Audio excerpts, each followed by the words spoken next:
Hello friends, சண்டேயோட special vlog. இன்றைக்கி வந்து காலையிலே வந்து சுட சுட இட்லி போட்டு கூடவே வந்து இட்லிக்கு காம்பினேஷன் பெஸ்ட்டு காம்பினேஷன் நான்வெஜ்ஜில் வந்து குடல் குழம்பு தான். அது என்னோடய காம்பினேஷன், எனக்கு ரொம்ப பிடிக்கும்.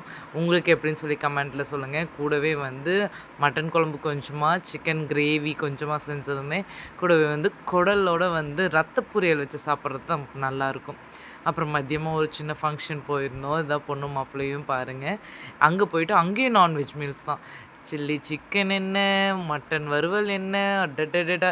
இன்னைக்கு ஃபுல்லாக ஒரே நான்வெஜ்ஜாவே போயிட்டே இருந்தது உள்ள. அதனால் நைட்டுக்கு எதுவுமே சாப்பிடாம வயிற்று எம்ப்டி பண்ணியாச்சு. அதுக்கப்புறமேட்டு வந்து ரத்த பொரியல், முட்டை, அப்புறமேட்டு ஸ்வீட் வந்து மைசூர் பாக் வச்சுருந்தாங்க. நல்லா ஸ்வீட்டாக நல்லா இருந்தது. அதுக்கப்புறமேட்டு வந்து சுட சுட சாதத்துக்கூடயே வந்து நல்ல கிரேவி மாதிரி வச்சுருந்த குழம்பு ஊற்றி சாப்பிட்டது செம்ம டேஸ்ட்டாக இருந்தது.